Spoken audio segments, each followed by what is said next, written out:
প্ৰিয় দৰ্শক, আজি এটা বিশেষ কাহিনী লৈ আহিছোঁ।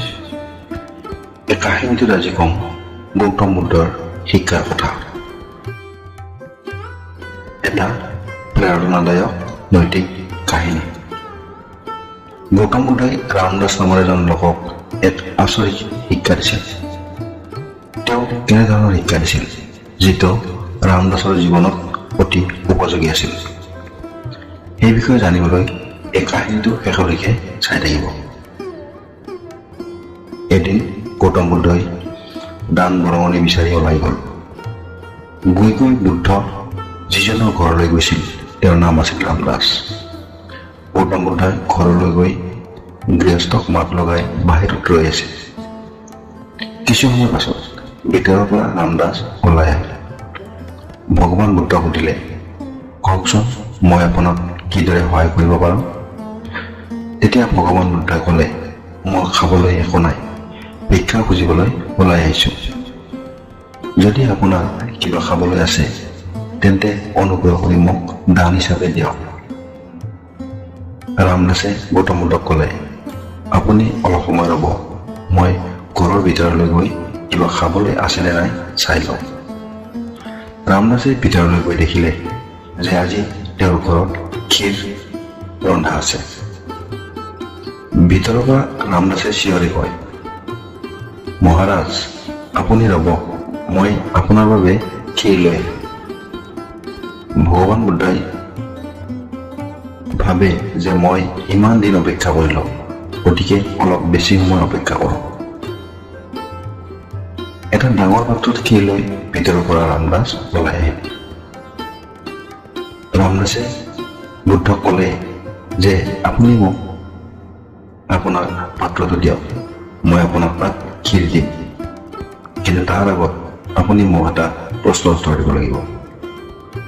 গৌতম বুদ্ধই ক'লে, ঠিক আছে, আপুনি মোক আপোনাৰ প্ৰশ্নটো সুধিব। ৰামদাসে ক'লে, ভগৱানৰ মৰম বিচাৰোঁ, কেনেকৈ পাম?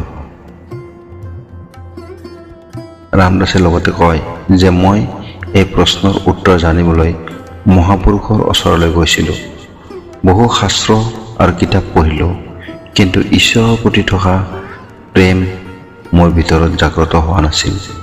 এতিয়া আপুনি কওক, মই কেনেকৈ পাম? গৌতম বুদ্ধই ক'লে যে আপুনি বৰ কঠিন প্ৰশ্ন সুধিছে, কিন্তু মই আপোনাৰ বাবে উত্তৰ দিম।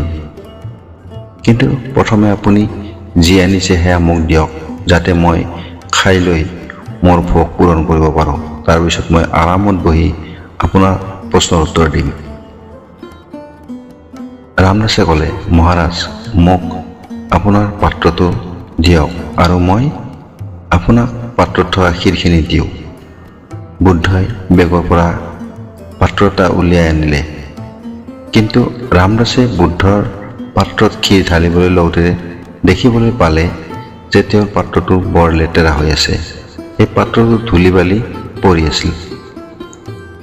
ৰামদাসে সেই পাত্ৰত ক্ষীৰ ঢালিবলৈ লৈছিল যদিও তেওঁৰ হাত ৰৈ গ'ল আৰু বুদ্ধক ক'লে, মহাৰাজ, এই পাত্ৰটো বৰ লেতেৰা, মই তাত ক্ষীৰ ঢালি দিম, কিন্তু মোৰ এই ক্ষীৰখিনি অসাৰ হৈ পৰিব, কাৰণ আপোনাৰ এই পাত্ৰটো বহুত লেতেৰা। আপুনি ক্ষীৰ ল'ব, কিন্তু খাব নোৱাৰিব। ইয়াত ইমান মাটি আৰু ধূলি আছে যে তাত ভৰাই দিয়াটো মোৰ বাবে অসাৰ হৈ পৰি যাব।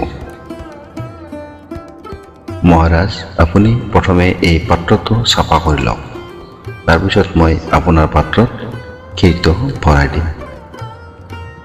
ৰামদাসৰ কথাৰ পাছত গৌতম বুদ্ধই ক'লে, ৰামদাস, এইটোৱে আপোনাৰ প্ৰশ্নৰ উত্তৰ। আপুনি মোক সুধিছিল যে ভগৱানৰ প্ৰেম কেনেকৈ পাম। শুনা তেন্তে, আপোনাৰ মনত থকা পাত্ৰটো বৰ্তমান বৰ লেতেৰা। ঠিক এই পাত্ৰটোৰ দৰেই প্ৰথমে আপুনি সৎসংগ কৰক, পূজা কৰক, কৰ্তব্য ভালদৰে পালন কৰক আৰু মনৰ পাত্ৰ পৰিষ্কাৰ কৰক। তেতিয়া আপুনি স্বয়ংক্ৰিয়ভাৱে ঈশ্বৰৰ প্ৰেম পাব। প্ৰিয় দৰ্শক, কাহিনীটো শুনাৰ পাছত আপোনাৰ কেনে অনুভৱ হৈছে? ঈশ্বৰৰ প্ৰেম লাভ কৰিবলৈ হ'লে মনক শুদ্ধ কৰিব লাগিব। মনৰ পাত্ৰ পৰিষ্কাৰ কৰিব লাগিব। প্ৰথমে ইয়াৰ লেতেৰাবোৰ আঁতৰাই পেলাব লাগিব।